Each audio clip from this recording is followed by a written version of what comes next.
Selamat sore Bapak Ibu Saudara sekalian. Selamat tahun baru bagi yang baru kembali ke Jakarta, yang minggu lalu belum join dengan kita ya.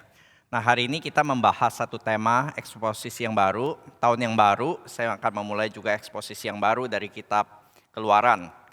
Di akhir tahun yang lalu saya sudah berbicara bahwa itu adalah eksposisi yang terakhir dari kitab Kejadian. Setelah tadi saya lihat, saya memulai kitab Kejadian eksposisi di September 2017, di akhir di Desember 2021 ya, berarti 4 tahun 4 bulan. Ya. Nah, ini kitab Keluaran tidak kalah menariknya, ini juga sangat menarik, lanjutan dari kitab Kejadian. Mari kita memulai di dalam doa. Bapa dalam surga, kami bersyukur ya Tuhan, selamat bertahun-tahun Engkau menyertai memberikan firman-Mu ya Tuhan dari eksposisi kitab Kejadian. Hari ini kami mau memulai satu seri yang baru ya Tuhan. Kami percaya Engkau juga terus akan memberikan anugerah-Mu kepada kami, supaya ketika kami membahas minggu demi minggu ya Tuhan, melalui firman-Mu, kami boleh dicerahkan, kami boleh digugahkan untuk kembali semakin rindu mengenal Engkau. Siapakah Engkau ya Tuhan, dan bagaimana Engkau mengasihi kami boleh semakin terpukau oleh cerita-cerita narasi di dalam Alkitab. Terima kasih ya Bapak, Tuhan berkati setiap dari kami. Tuhan juga berkati setiap pemberitaan firman Tuhan di mimbar-mimbar, di gereja-gereja yang lain, supaya setiap firman yang diberitakan boleh menjadi firman yang membangunkan, yang membawa orang kembali kepada Engkau. Di dalam nama Tuhan Yesus kami berdoa dan bersyukur. Amin. Saudara, kalau kita tanya, kitab Kejadian bahasa Inggrisnya itu apa ya? Genesis ya. Kalau kitab Keluaran, Exodus ya. Itu kan udah gampang banget. Tapi kalau kita tanya bahasa Ibraninya, bahasa aslinya ya, kitab Kejadian itu bahasa aslinya apa ya? Ibrani. Ini ada Adam di sini ya. Oh, ada yang langsung tahu, ini ya, Bereshit gitu ya. Ya, Bereshit itu dalam bahasa Ibraninya adalah pada mulanya ya, awalnya, in the beginning begitu. Nah, kalau bahasa Ibraninya kitab Keluaran ini apa ya?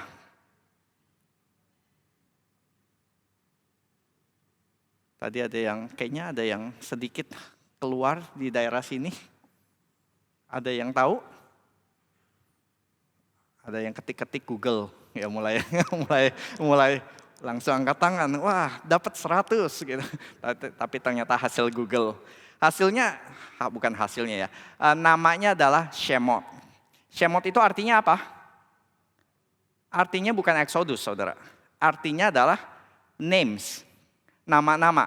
Jadi saudara bisa lihat ya, Ibrani itu mengambil judul dari kata pertama yang muncul di kitab itu. Misalnya kitab Kejadian pada mulanya, Bereshit gitu. Kalau Keluaran nanti kita lihat ayat pertama, inilah nama-nama para anak Israel, Shemot gitu. Nanti di kitab Bilangan misalnya ya, di padang gurun, Midbar. Tuhan berfirman kepada Musa di padang gurun. Nah, itu judulnya nanti Midbar, padang gurun. Jadi judul kitab-kitab itu yang di dalam bahasa Ibrani beda dengan penjudulan di dalam cara kita atau cara bahasa Inggris. Waktu kita berkata begitu ya, maka judul kitab kedua ini apa? Exodus, Keluaran. Iya, itu buat kita orang Indonesia dan orang Inggris gitu ya. Tetapi kalau buat orang Ibrani, mereka menyebutnya ini adalah kitab nama-nama. Loh, mestinya kan Exodus dong ya. Exodus itu kapan mulainya gitu? Adalah di abad ketiga di Septuagint ya. Dan waktu penulis mau menerjemahkan ke dalam bahasa Greek di dalam Septuaginta, mereka menamai sebagai Exodus gitu. Kenapa? Karena cukup masuk akal gitu ya. Karena kayaknya tema besar dari kitab ini tuh tentang Exodus. Saudara kalau lihat film-film juga judulnya kan Exodus ya. Keluaran gitu. Wah, itu menarik gitu. Ini kitab yang penuh drama gitu. Peristiwa Exodus itu peristiwa yang boleh dibilang puncak atau mendominasi dari seluruh kitab ini. Ada penderitaan dari budak-budak yang tertindas, ada Firaun yang berkuasa dan dihajar oleh Tuhan, ada drama, ada mujizat, ada tulah, ada penebusan, ada laut merah yang terbelah. Wah, seru banget ini. Maka yang lebih cocok memang kayaknya namanya Exodus ya, dibanding The Book of Names. Tapi pertanyaannya kenapa orang Ibrani sampai sekarang itu tetap menyebut kitab ini itu Shemot, the Book of Names. Maka hari ini sebagai introduction aja, kita belum masuk akan terlalu dalam ke dalam tema ini satu persatu. Kita hanya mau ingin membahas satu topik ini. Kenapa judul kitab itu, judul buku ini adalah Shemot, Book of Names, berdasarkan orang Ibrani begitu. Maka kita harus tanya gitu ya. Ya kalau judulnya The Book of Names kayak agak boring ya. Lalu kita mesti tanya lebih lanjut lagi, mundur lagi. Kalau begitu kenapa kitab Keluaran ini dimulai dengan nama-nama tadi? Coba kita baca ya, ayat yang pertama sampai yang ke-6. Saya akan bacakan, inilah nama para anak Israel yang datang ke Mesir bersama-sama dengan Yakub. Mereka datang dengan keluarganya masing-masing, Ruben, Simeon, Lewi, dan Yehuda, Isakar, Zebulon, dan Benyamin, dan serta Naftali, Gad, dan Asher.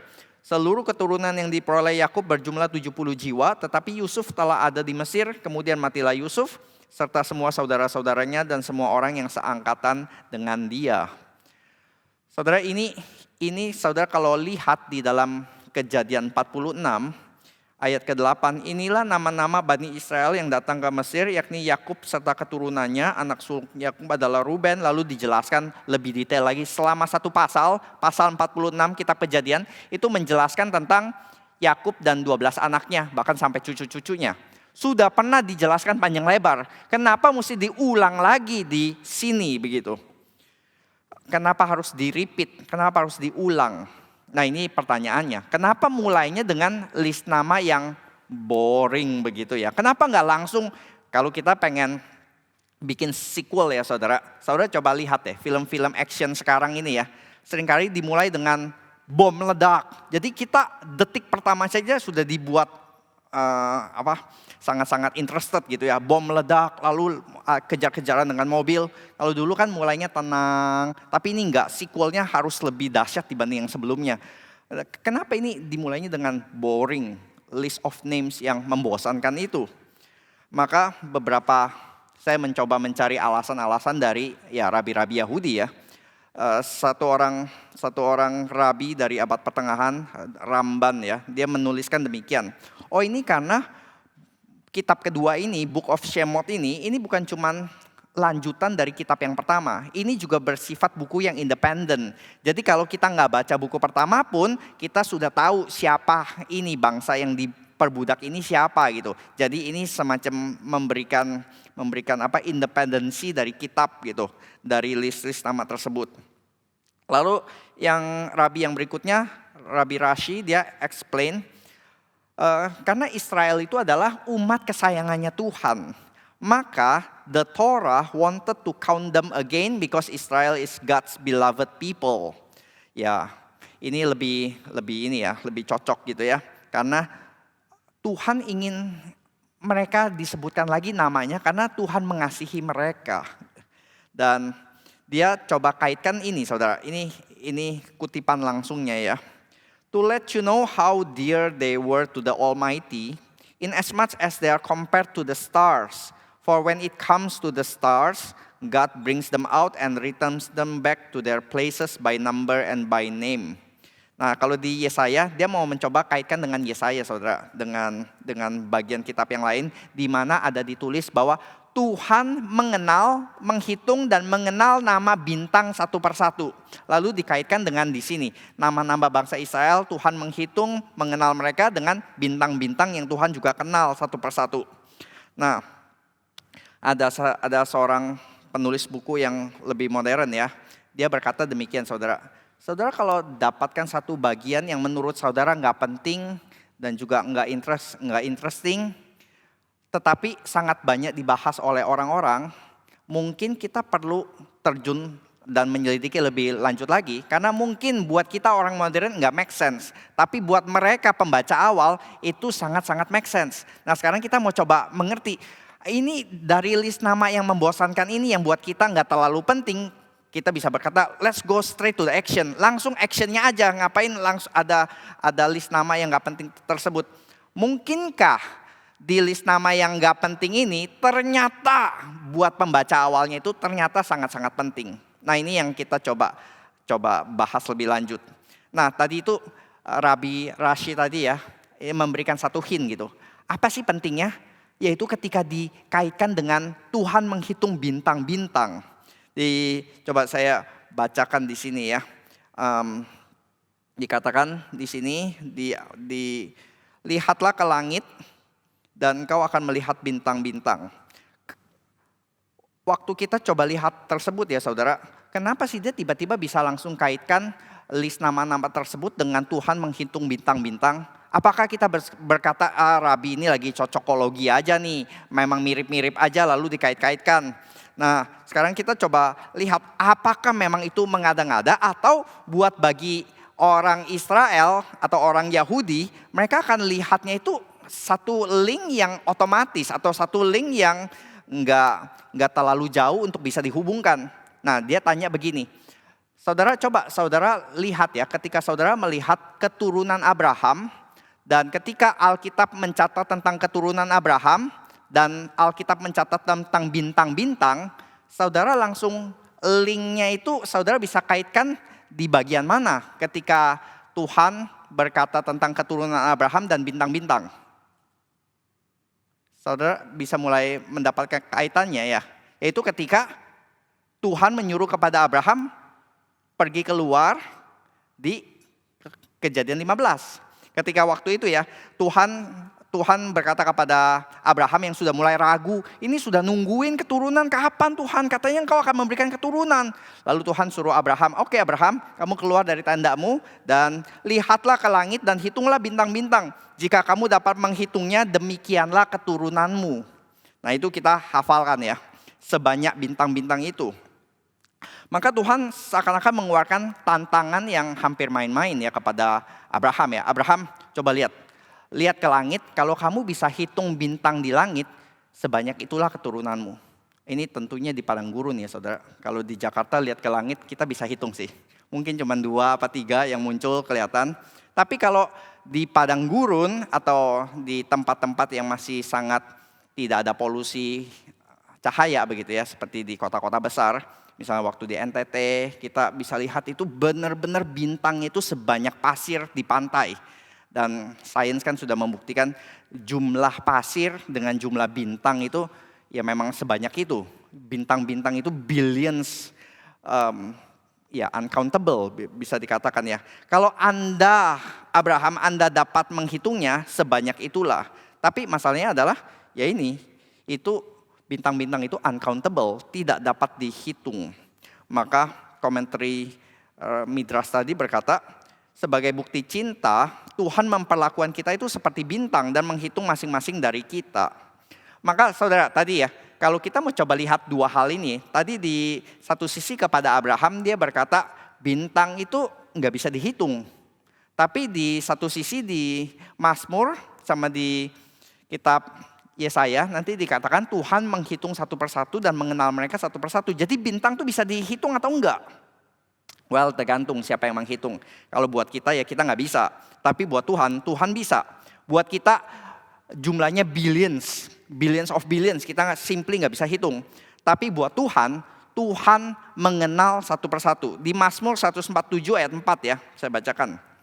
Mazmur 147 ayat 4, dia menentukan jumlah bintang-bintang dan menyebut nama-nama semuanya. Nah konteksnya saudara, kalau kita lihat mundur ke ayat 1 sampai ayat yang ketiga, kita bisa mendapatkan ketika Tuhan sedang menghitung bintang ini, itu kaitannya apa? Konteksnya apa? Konteksnya adalah ini, Allah kita itu baik. Ia mengumpulkan orang Israel yang tercerai-berai, dia menyembuhkan orang-orang yang patah hati dan membalut luka-luka. Maka dalam menamai dan menghitung bintang itu artinya adalah Tuhan sangat mengasihi, tanda cinta. Saudara gini, kalau seorang guru kan biasanya nggak punya murid yang terlalu banyak di satu kelas kan ya. Simple gitu, karena kalau muridnya 500 agak nggak efektif kan ya. Dan selain itu juga kita tahu pengajaran itu nggak selalu bersifat impersonal ya dari sini ke sini. Tapi juga lebih efektif kalau guru bisa mengenal murid-muridnya. Muridnya biasa satu kelas berapa sih? Saudara masih ingat gak kalau di SD, SMP, SMA satu kelas tuh berapa orang? Ya 20, 30, maksimum 40 lah ya. SKC juga mungkin sekitar 25 sampai 30. Itu yang the best guru bisa hafal. Karena kalau udah lebih dari 40 kayaknya udah Jennifer atau Jessica ya. Jimmy atau Johnny ya. Kita udah mulai lupa-lupa begitu. Kita udah agak bingung gitu. Nah, guru yang baik yang seperti apa saudara? Atau bahkan gembala yang baik yang seperti apa? Alkitab mengatakan gembala yang mengenal dombanya satu persatu kan. Saya jujur ya, saya nggak bisa kenal saudara satu persatu di sini. Selain saya pelupa, saya juga pasti nggak bisa kenal semua gitu ya. Tapi saudara kita bisa lihat kan ya, guru yang baik adalah guru yang bisa mengingat nama setiap siswa. Dia tahu siswa ini bagaimana, hadir atau tidak hadir, siswa ini sikapnya atau karakternya seperti apa. Tapi kalau seorang guru yang bisa hafal nama murid-muridnya itu kan guru yang baik ya. Nah saya punya pengalaman begini saudara. Saya punya seorang guru di SMA yang sangat kenal murid-muridnya. Bahkan setelah 10 tahun kemudian. Jadi satu waktu saya dengan teman-teman itu mengadakan reunian dengan guru-guru SMA gitu. Nah ini salah satu guru di SMA saya. Waktu reunian 10 tahun yang ini, saya nggak expect dia ingat nama-nama kita. Kita sih ingat ya nama guru ini ya. Pak ini, Pak A gitu ya. Dan kita expect dia nggak hafal kan ya. Tapi waktu datang dia langsung berkata, Heru. Saya kaget kan ya. Wah Bapak masih ingat nama saya? Iya saya ingat nama kamu. Dia ingat nama-nama yang lain gitu. Ini udah 10 tahun. Padahal selama 10 tahun kan dia dapat 40 atau 100 murid lainnya ya. Dia masih bisa hafal gitu. Saya udah terkagum-kagum. Wah Bapak hebat banget. Bisa masih ingat nama kita masing-masing gitu. Oh bukan cuma ingat nama kamu aja Her. Kamu kan kelas 3 IPS 4 kan? Iya betul Pak gitu. Bukan cuma 3 IPS 4, kamu juga kelas 26 kan? Dan 18 kan? Wah saya makin kaget lagi. Ini Bapak bisa menerawang atau apa ya? Kok bisa tahu setiap kelas saya gitu. Terus dia juga tahu, ya kamu teman baiknya si ini kan? Wah gila ini guru kok bisa hafal gitu. Luar biasa banget gitu. Biasanya kita guru kan cuman kenal 2 macam murid ya. Satu yang sangat berprestasi, menang olimpiade terus menerus, atau satu yang bikin gara-gara. Kalau yang tengah-tengah biasa kita yang baik-baik kita nggak terlalu hafal gitu. Dan saya rasa saya bukan dua-duanya saudara. Saya nggak pernah menang olimpiade, dan saya gara-gara kayaknya ya masih dalam tahap yang normal gitu, nggak sampai harus diingat 10 tahun gitu. Makanya saya kagum dengan guru ini kan ya. Waktu dia bisa ingat begitu ya. Itu kan menyatakan 2 hal ya. Menyatakan guru ini luar biasa, memorinya kayak gajah, gak bisa lupa. Dan yang kedua adalah ya he cares kepada murid-muridnya. Dia bisa mengenal, dia bahkan bisa tahu kaitan saya temenan dengan siapa gitu. Kalau kita don't care kan bisa aja ya. I don't care lu temenan dengan siapa, lu di kelas mana gitu. Itu shows dia care kepada murid-muridnya gitu. Dan ini yang waktu kita bilang ya, God can and does count us. Waktu bintang sudah terlalu banyak, waktu orang-orang sudah terlalu banyak, buat kita kalau lihat kerumunan di situ ya, orang demo gitu, buat kita itu just kerumunan. Mereka itu cuman faceless and nameless people. Kita nggak kenal satu persatu. Tapi buat Tuhan kita ini semua di ruangan ini, kita bukan cuma kerumunan, dia kenal nama kita satu persatu. He count and name us. Itu bahasa Inggrisnya ya. He count and name the stars. Nah dalam bahasa Indonesia kita juga bisa translate-nya dengan lebih bagus begini ya. Dia bukan cuma menghitung dan mengenal kita, tapi dia memperhitungkan kita. Bukan hanya menghitung, kita masuk dalam hitungan. Kalau dalam konteks hitungan saudara ya, kita kan sering pakai kata hitungan adalah di dalam dunia ini siapa yang masuk hitungan? Coba saudara, di dunia ini siapa yang masuk hitungan? Orang-orang luar biasa kan ya. Kita orang-orang normal, orang-orang biasa, kita nggak masuk hitungan. Jangankan dunia, Indonesia gitu. Siapa kita di Indonesia ini yang masuk hitungan? Atau Jakarta gitu. Jordan masuk hitungan nggak se-Jakarta? Nggak usah se-Jakarta deh, se-Kemayoran. Kamu ini masuk hitungan nggak? Se-Kemayoran. Atau se-RMCI pun gitu ya, kamu masuk hitungan nggak? Ini kan kita bisa berkata bahkan dalam keluarga pun aku tidak dianggap tidak masuk hitungan. Seperti Yusuf gitu, tidak masuk hitungan bagi saudara-saudaranya, bisa dijual. Ada dia, nggak masalah. Jadi dunia ini waktu berkata tentang bintang, tentang star, beda banget dengan Tuhan memperlakukan star gitu ya. Kalau kita menganggap seseorang sebagai star, itu biasanya kita sebut star kan ya. Bintang, bintang apa? Bintang film. Bintang film. Terus bintang apa lagi? Bintang kelas. Bintang lapangan, Michael Jordan, Ronaldo. Bintang apa lagi? Ya bintang-bintang itu ya, yang either mereka sangat berprestasi atau mereka sangat cantik dan ganteng, dilahirkan laki, nggak seperti kita semua yang lain. Kita semua ya the rest of us yang normal-normal aja, tengah-tengah aja gitu ya, nggak terlalu berprestasi-prestasi amat, juga nggak ganteng cantik-cantik banget supaya masuk di layar kaca atau layar emas. Mereka itu yang stars, mereka itu yang the select few, yang sebagian kecil gitu ya. Kita semua simply kita bisa berkata sebagian besar dari kita adalah nggak masuk hitungan menurut ukuran dunia. Namun di mata Tuhan kita itu dianggap seperti bintang.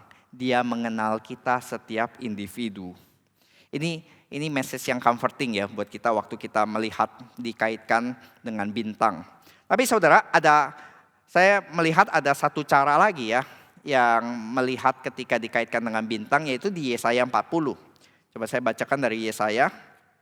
Yesaya 40 ayat 26 ini memakai tulisan yang sangat mirip ketika Tuhan berkata kepada Abraham, "Arahkanlah matamu ke langit dan lihatlah, siapa yang menciptakan semua bintang itu dan menyuruh segenap tentara mereka keluar sambil memanggil nama mereka sekalian. Satu pun tiada yang tidak hadir, oleh sebab Ia Maha Kuasa dan Maha Kuat." Nah, beberapa terjemahan bahasa Inggrisnya itu menerjemahkan bintang dan tentara itu sebagai heavenly host atau sebagai starry host. Nah, ini agak nggak biasa atau agak asing dengan cara kita melihat bintang, saudara. Nah, buat kita yang hidup di dalam zaman scientific, kita modern scientific view, kita melihat bintang itu sebagai apa, saudara? Benda-benda langit ya, benda-benda tidak bernyawa. Misalnya, atau sekumpulan gas bola di langit yang berputar. Nah, sedangkan itu cara pandang modern banget. Sedangkan kalau cara pandang orang kuno atau pembaca awal dari kitab Exodus ini, kira-kira mereka melihat bintang atau benda-benda langit itu sebagai apa, saudara? Mereka melihat matahari sebagai, mereka melihat bulan dan bintang yang bercahaya, yang bisa menuntun mereka. Mereka misalnya nelayan gitu ya, mereka nggak tahu jalan, mereka dituntun oleh bintang. Mereka melihat benda-benda di langit itu sebagai dewa. Bahkan salah satu dewa paling powerful di Mesir itu adalah matahari, the sun god Ra. Maka waktu kita berkata tentang bintang, mereka itu bukan hanya melihat sebagai benda langit yang tidak bernyawa, tapi mereka melihat sebagai ya dewa ya. Bahkan orang-orang Greka kan ini ya, Jupiter, Mars, itu semua dewa kan ya. Nama-nama planet itu kan semua dewa begitu. Mereka melihatnya sebagai divine being, sebagai ilahi. Nah, seorang penulis ya yang sangat banyak menulis ini, Michael Heiser namanya ya. Dia punya PhD di Hebrew Bible and Semitic Language, dan dia banyak menulis tentang divine beings, tentang spiritual beings gitu, angels. Nah, dia berkata itu yang namanya tentang star itu bukan cuma sekedar benda antariksa ya, tapi juga makhluk ilahi. Maka pembacaan di Yesaya 40 ini agak beda, saudara. Ini bukan lagi berbicara tentang kita dikenal satu persatu, tapi di sini pembaca awalnya akan mendapatkan satu nuansa yang agak beda, yaitu nuansanya agak polemical. Saudara kalau coba lihat satu konteksnya ya, Yesaya 40 itu konteksnya adalah lagi sedang membahas tentang Allah di atas segala Allah. Jadi ayat 18 misalnya, "Jadi dengan siapa hendak kamu samakan Allah? Apa yang dapat kamu anggap serupa dengan Dia? Patungkah? Patung yang dibikin oleh tukang besi, yang dituang dari emas, yang dibikin dengan tangan manusia." Atau nanti berikutnya ayat 24 ya. Dia yang membuat pembesar menjadi tidak ada dan yang menjadikan hakim-hakim dunia sia-sia saja. Lalu ayat 25, dengan siapa hendak kamu samakan aku, seakan-akan aku seperti dia, firman yang maha kudus. Arahkanlah matamu ke langit dan lihatlah siapa yang menciptakan semua bintang itu, menyuruh segenap tentara mereka keluar. Maka ini salah satu cara membaca aja, gak mutlak harus begini. Tapi kita bisa dapatkan kesan seperti ini saudara. Coba kamu lihat ya, kamu mau menyamakan Allah dengan apa? Kamu mau menyamakan Allah dengan patung. Patung yang dibikin manusia. Beda banget, jauh banget. Kamu mau bandingkan Tuhan dengan tadi pembesar-pembesar dan hakim-hakim, raja-raja dunia. Tetap gak ada Firaun atau siapapun, gak ada bandingnya. Kamu mau bandingkan dengan siapa? Dengan bintang-bintang, dewa-dewa, divine beings tadi. Itu juga mereka gak ada bandingnya. Karena apa? Mereka itu disuruh segenap, dipanggil oleh Tuhan dan mereka satu pun tiada yang tidak hadir. Oleh sebab Ia maha kuasa dan maha kuat. Saudara bisa lihat ada kaitannya agak beda. Tekanannya itu lebih ke pembandingan ya. Tekanannya lebih tentang Allah itu yang maha kuasa, maha kuat. Nah ini cara Tuhan berelasi gitu ya. Kepada bangsa Israel yang ditindas, kepada budak-budak Ibrani tersebut, dia menyatakan dengan list nama tersebut dan dia berkata, di mata dunia kamu itu cuma budak, gak ada harganya. Nanti bayi-bayi kamu dilempar ke sungai-sungai juga gak kenapa-napa buat mereka. Tapi di mata Tuhan kalian semua seperti bintang. Dia mengenal kamu satu persatu. Tapi sebaliknya, namun kepada mereka yang menindas, kepada mereka yang berpikir mereka bisa semena-mena menggunakan kuasa, yang berpikir mereka adalah ilahi, dan yang mengacungkan tangan kepada Tuhan, menantang Tuhan. Tuhan berkata, Tuhan akan memperlihatkan lengannya yang kuat, yang perkasa, dan nanti kita akan lihat itu akan ada satu tema juga. Ketika Tuhan memberikan tulah berkali-kali kepada Mesir, dikatakan Tuhan mengacungkan tangannya, lengannya yang kuat kepada Firaun supaya dia tahu siapakah Tuhan yang sejati. Jadi saudara kita balik ke question awal ya. Kenapa nama kitab ini Shemot? Apakah cocok namanya itu Shemot? Bukankah tema besar ini ya pembebasan ya, kelepasan gitu ya. Apakah judul tema ini sebenarnya ya cuman karena ada list nama di depan aja, makanya itu yang dipilih. Tapi sebenarnya nggak sesuai dengan tema-tema besar di seluruh kitab keluaran ini. Ini kitab tentang Book of Names ini cocok dengan tema seluruh kitabnya atau ini melenceng? Nah ini yang pertanyaannya. Dia melenceng dari tema kitab atau ternyata sesuai? Dan kita akan melihat sepertinya sesuai. Kaitannya itu sangat menarik. Kalau kita bisa lihat kaitannya, judul The Book of Names itu can speak something great. Bisa berbicara sangat luar biasa. Coba gini, kita coba pindah dulu ke Genesis ya, kitab Kejadian. Saudara pernah komplain gak kalau judul kitab Kejadian itu Kejadian? Enggak kan ya? Oh enggak, cocok banget Pak. Karena kalau Kejadian itu memang lagi ngomongin tentang penciptaan. Segala sesuatu jadi pada awalnya. Nah itu, oke. Saudara kalau setuju, itu nama yang cocok untuk kitab Kejadian gitu. Genesis gitu ya, the beginning of it all. Tapi saudara coba lihat, penciptaan itu dibahas berapa pasal sih? Cuma 2 pasal kan? Di depan kan? 2 pasal di depan aja gitu. Sisanya kan udah ngomongin tentang Adam dan Hawa, Kain dan Habil membunuh, terus juga Abraham menara Babel, lalu juga Abraham, Ishak dan Yakub. Gak ada hubungan lagi dengan Genesis kan ya. Maka kita berkata kalau begitu sebenarnya kurang cocok dong ya. Mungkin lebih cocok judulnya itu kalau tema besarnya tentang ini ya, tentang pertikaian keluarga atau janji Tuhan kepada manusia. Book of Promise mungkin bisa juga gitu, kandidat yang tepat. Atau misalnya kitab tentang keluarga berantakan, karena semua keluarga di kitab Kejadian berantakan gitu relasinya gitu. Tapi kan nggak cocok lah ya judul kitabnya keluarga berantakan, lebih mirip judul sinetron itu. Tapi misalnya kalau kitab Kejadian cuma 2 pasal ini kan nggak cocok gitu. Tapi kita akan berkata enggak, ini cocok sekali karena temanya dari pasal 3 sampai 50 itu juga tentang creation atau lebih tepatnya recreation. Kalau pasal 2, 1 dan 2 itu lebih berkata tentang the beginning of it all. Pasal 3 sampai 10 itu adalah bagaimana Tuhan sedang merestorasi segala sesuatu kembali seperti rencana awal begitu ya. Ini berbicara tentang Genesis of the world. Pasal 3 sampai 50 tentang Genesis of a people.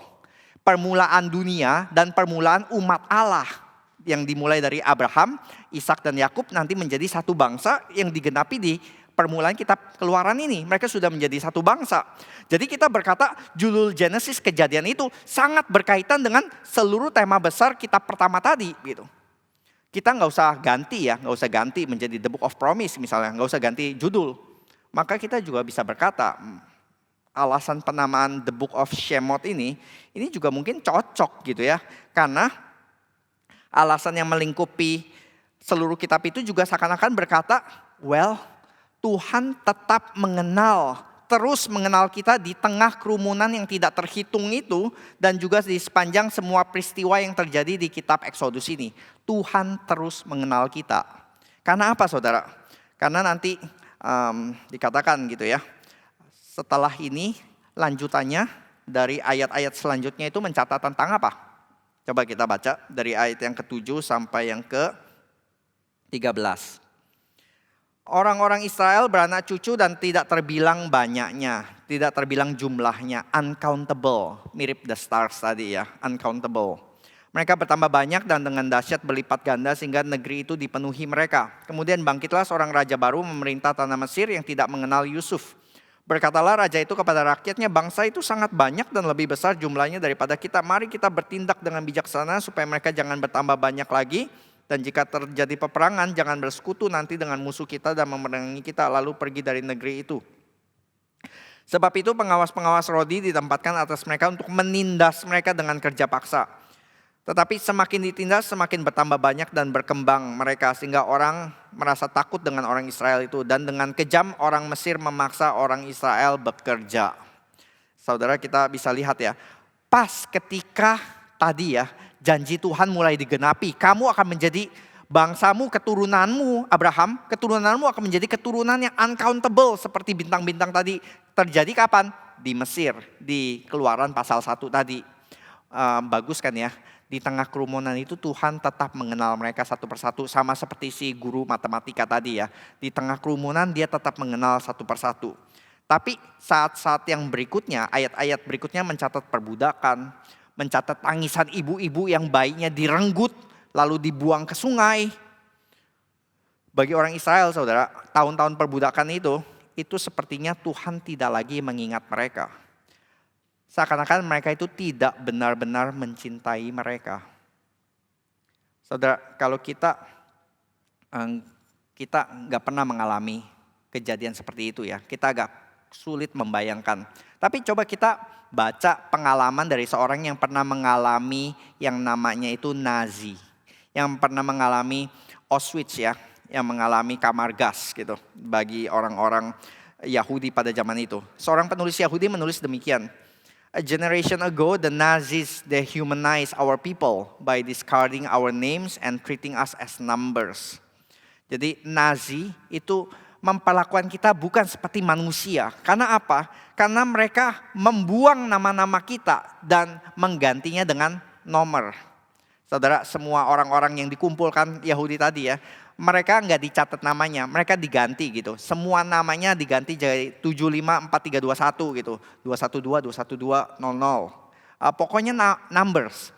Dan buat mereka yang menyakitkan itu bukan hanya ketika mereka dirampas dari tempat kediaman mereka. Bukan hanya mereka dirampas dari keluarga mereka. Bukan hanya mereka dirampas dari segala harta milik yang mereka punya. Tapi salah satu yang paling menyakitkan bagi mereka adalah nama mereka dirampas. Dan itu artinya adalah kemanusiaan mereka dirampas. Mereka tidak diperlakukan hanya sebagai manusia. Mereka diperlakukan hanya sebagai numbers. Saudara, rasanya gimana kalau seorang hamba Tuhan atau pendeta di gereja ini memanggil kamu, oh kamu jemaat nomor 45 ya? Oh kamu jemaat nomor 47 kan ya? Terus kalau dipanggil, Mari saudara-saudara kita memperingati hari ulang tahun jemaat nomor 50. Terus kita bingung, jemaat 50 yang mana ya? Oh, kita nggak suka kan ya? Kita suka dipanggil by names, personal, our personal name. Kita nggak suka diperlakukan impersonal with numbers. Dan bagi orang Yahudi, ketika ditindas di Mesir, itu adalah momen paling kelam dalam sejarah. Momen ketika seakan-akan Tuhan itu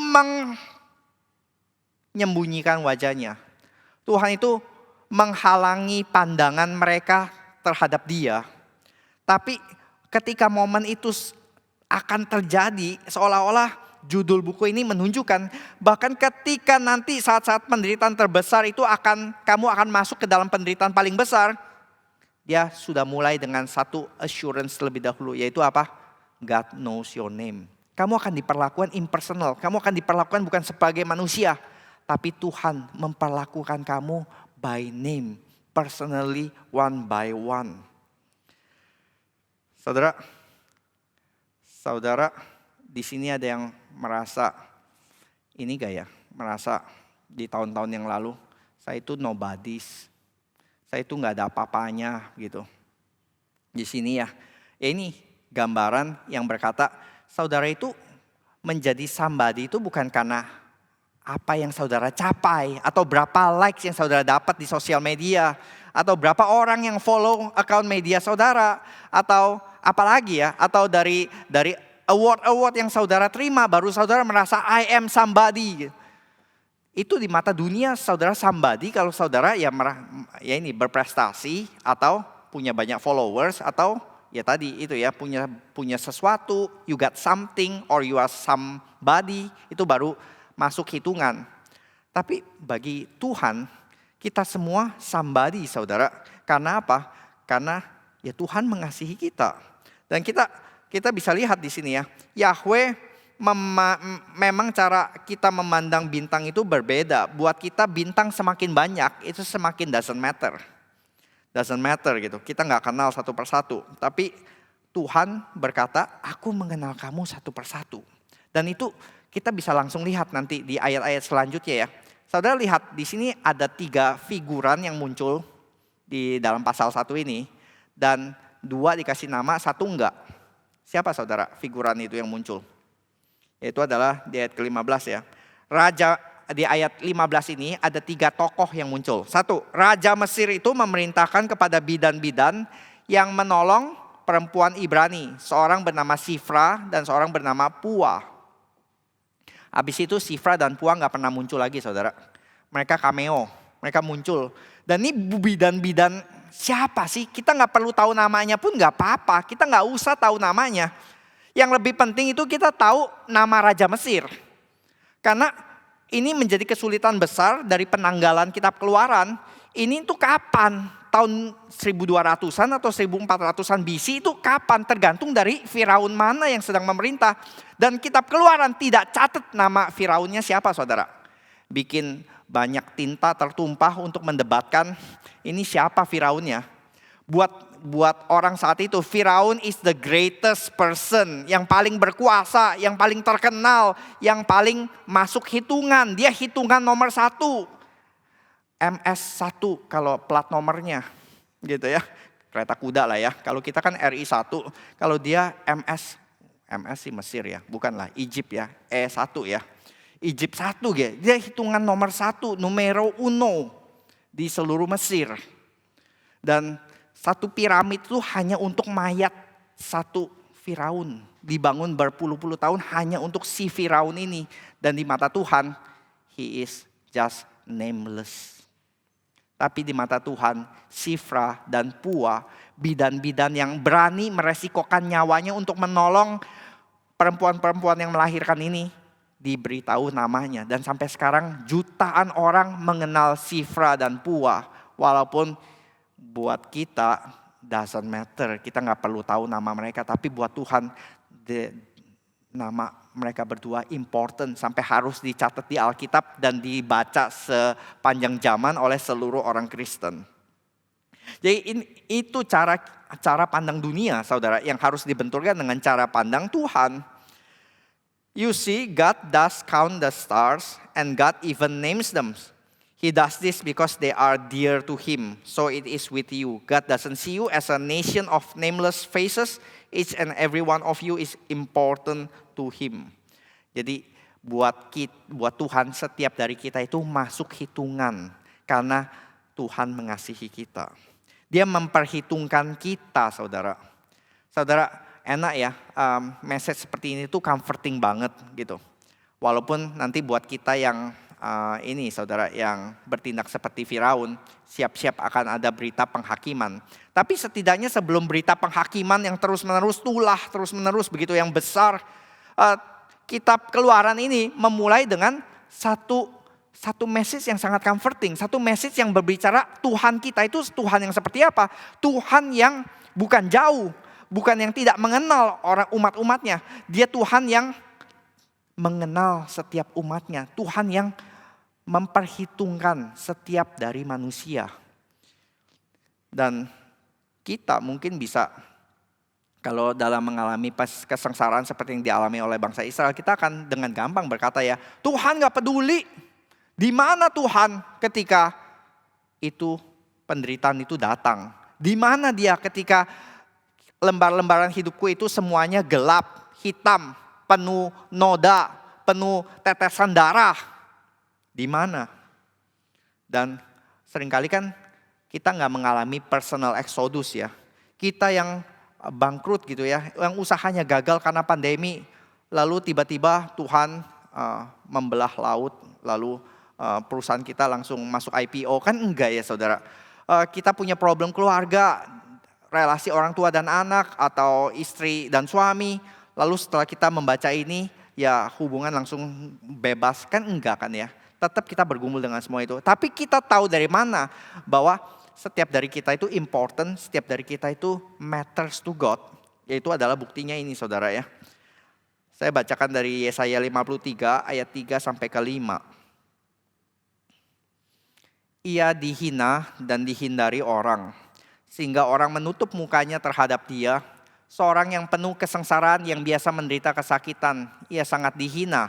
Sehingga orang menutup mukanya terhadap Dia. Dan bagi kita pun Dia tidak masuk hitungan. Tetapi sesungguhnya penyakit kita lah yang ditanggungnya. Dan kesengsaraan kita lah yang dipikulnya. Padahal kita mengira Dia kena tulah, dipukul dan ditindas Allah. Tetapi Dia tertikam oleh karena pemberontakan kita. Dia diremukkan oleh karena kejahatan kita. Ganjaran yang mendatangkan keselamatan. Bagi kita ditimpakan kepadanya. Dan oleh bilur-bilurnya kita menjadi sembuh. Tahu dari mana kalau Tuhan mengasihi kita? Kita tahu dari ini saudara. Yesus Kristus Sang Anak Allah datang berinkarnasi menjadi tidak masuk hitungan. Supaya kita boleh masuk hitungan listnya Tuhan. Dan kita diperhitungkan benar di hadapan Allah. Mari kita berdoa. Bapa dalam surga, kami bersyukur ya Tuhan. Untuk satu list yang kami pikir membosankan. Yang kami pikir tidak penting, tidak perlu. Tetapi melalui pembahasan dari orang-orang yang menggumuli. Dan yang juga bisa melihat kaitan-kaitan tertentu. Kami bisa melihat melalui list ini. Tuhan seperti apakah yang menciptakan kami, yang nanti juga menebus umat-Mu. Dan kami percaya ya Tuhan, Kau bukan hanya menciptakan sekerumunan orang, tapi Kau menciptakan setiap dari kami. Dikatakan Kau mengenal kami sampai terdalam ya Tuhan.